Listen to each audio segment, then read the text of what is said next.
Bien, entonces hoy voy a tratar de ser cortita porque decíamos que vamos a, la segunda parte de este primer módulo está vinculado a este otro, ¿no? Entonces vimos cómo se analizaba desde la antropología,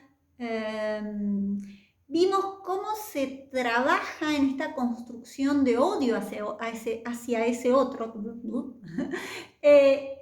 Y ahora las voy a invitar a la lectura de este texto, que creo que es uno de los textos, y les voy a dejar un video también de él, que es un texto clásico, diríamos, que es un texto de Eduardo Galeano, se llama Las venas abiertas de América Latina. Probablemente lo hayan escuchado al autor, es un autor uruguayo. El texto que yo tengo, la edición que tengo, es del 2005 y ya para entonces iba por la 23ª edición, o sea, se editó 23 veces en distintos idiomas. Es un texto que se publica en la década del 70 y en el que el autor hace un gran trabajo de archivo para analizar en un contexto, pensemos la década del 70, de 1970, en contexto en el que está escribiendo Eduardo Galeano, ¿no? Teníamos un mundo bipolar. ¿Qué le llamamos mundo bipolar? Era un mundo atravesado por dos posiciones ideológicas, en donde por un lado estaba las sociedades que se basaban en un modelo de acumulación capitalista y sociedades que se basaban en modelos de acumulación comunista, ¿no? Es decir, teníamos la Unión Soviética, la famosa cortina de hierro con ese muro de Berlín, y por el otro lado los países capitalistas. También estaba la China comunista y en América Latina Cuba comunista. Esa visión de un mundo que desde 1917, dada la Revolución Rusa, se consolida en esta situación bipolar, se rompe con la caída del muro de Berlín y con la hegemonía del pensamiento capitalista. Entonces, cuando está escribiendo, hay una fuerte crítica a la sociedad capitalista, hay una fuerte crítica vinculada a la relación que se estableció con el otro y a la visión de la conquista. Ustedes probablemente muchos no habían nacido, pero en 1992 se celebró todavía en América Latina y en España grandes conferencias y demás, porque se cumplían los 500 años. Entonces se decía 500 años de qué, podríamos decir, ¿no? Y hablábamos la semana pasada, 500 años en los que se consolida un modo de comprender y en los que se consolida esta colonización, esta conquista.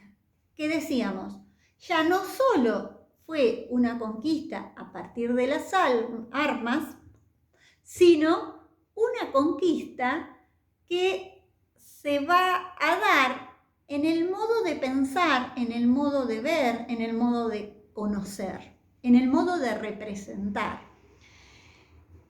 Y esa conquista que tiene que ver con lo cultural, con la colonización del saber, con la colonización de nuestras identidades, de nuestras representaciones, es lo que se está poniendo en tensión en los 70 en estos estudios latinoamericanistas y ya en la década del 80 y del 90 en especial, en los movimientos que se llamaron de decolonización, en donde se pone en dimensión la colonialidad del poder como un modo de dominación de las cabezas, diríamos, ¿no? Entonces, en ese marco, todo esto era para introducirlas, en el marco en el que va a escribir Galeano y va a analizar este proceso,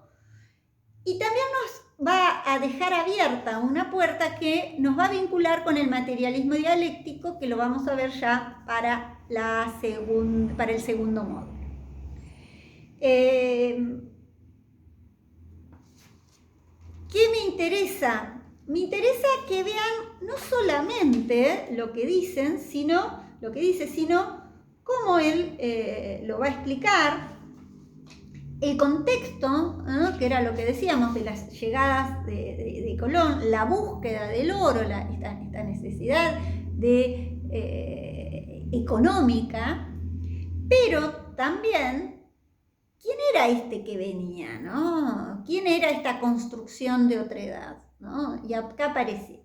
Y me parece interesante también porque vinculada entonces a, decíamos la otra vez, Europa también nace como Europa y América nace como América en este contexto del capitalismo y en un contexto de racismo y de eurocentrismo. ¿Qué quiere decir eurocentrismo? Pensar a Europa como centro, ¿no? Y que sean las categorías europeas, los modos de ser europeos, el modelo a imitar, el modelo a seguir, el modelo a conocer, el cómo se deben hacer las cosas. Entonces, eso tiene que ver con esta colonización del saber. Esta idea de un eurocentrismo, que decíamos, bueno, está vinculada a la concepción a una concepción cultural, y está vinculada a nuestra historia, a una historia de dominación, ¿no? Que tiene que ver, obviamente, en la concepción del otro, ¿no? Como desigual, ¿no? Es decir, no hubo relaciones amistosas, no hubo encuentro entre América y los conquistadores, sino que hubo dominación. Hubo armas, hubo imposición, hubo destrucción de esos otros, ¿no? Cuando comenzamos y hablábamos de las distintas pestes y decíamos que América se diezma por la presencia de la viruela, es decir, conquistadores que traen otras enfermedades para las cuales no había, por este no contacto, no tenían anticuerpos quienes vivían aquí. Entonces, esa conquista por las armas y conquistas también por los virus, porque eso diezma a la población y o morían, como decíamos, ¿no? O morían por la peste o morían de hambre, porque aparte van a ser quienes van a trabajar la tierra.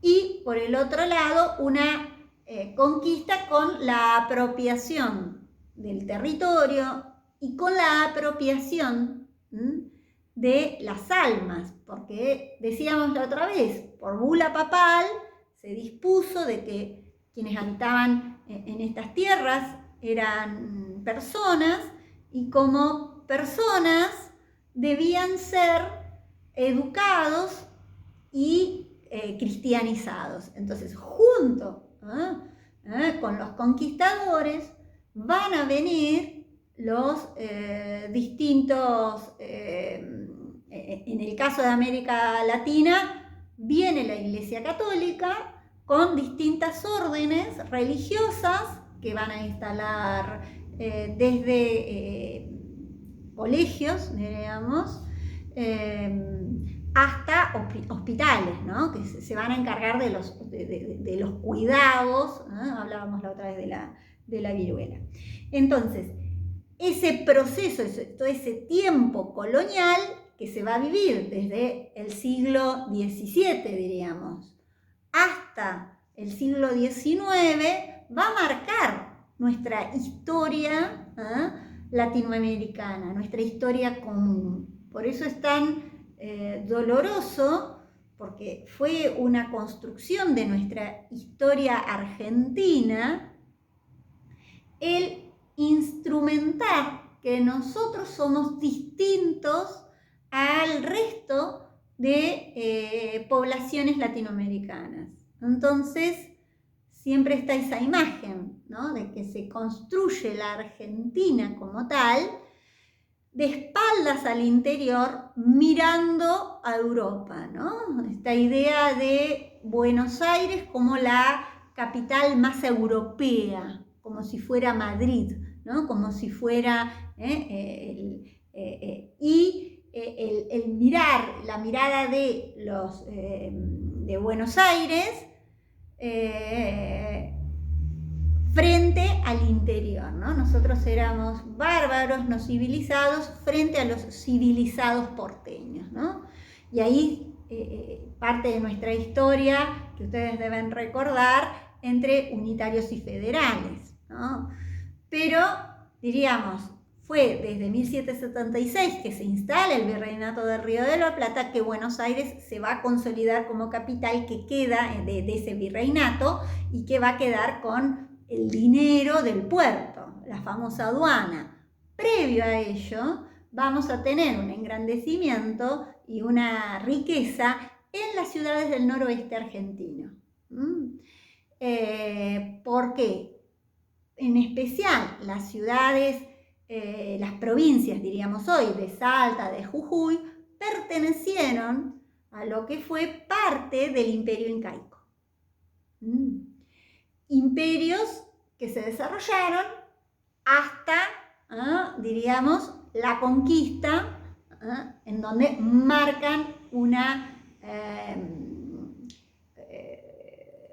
parteaguas y se inicia ese periodo colonial. Pero tienen esta, ¿qué quiero decir? Que hay una relación de fronteras que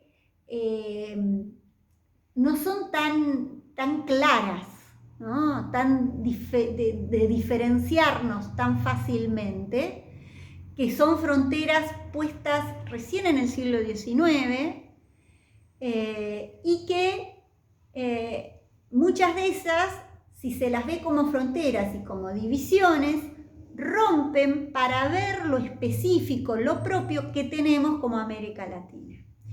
Que también nosotros somos distintos a otros países coloniales, que fueron enclaves coloniales, ¿no? Porque hubo otras maneras de comprender ese rol de colonialidad y otros momentos en donde se puso en disputa ese orden colonial. Entonces, volviendo a esto, importancia de América Latina, importancia de empezar a ubicar históricamente ese concepto del otro cultural, ¿no? Te van a decir, ¿para qué me sirve? Bueno, veíamos que me servía en nuestra actualidad, en donde hay un crecimiento, y se me fue el video, un crecimiento de, sigo en el próximo,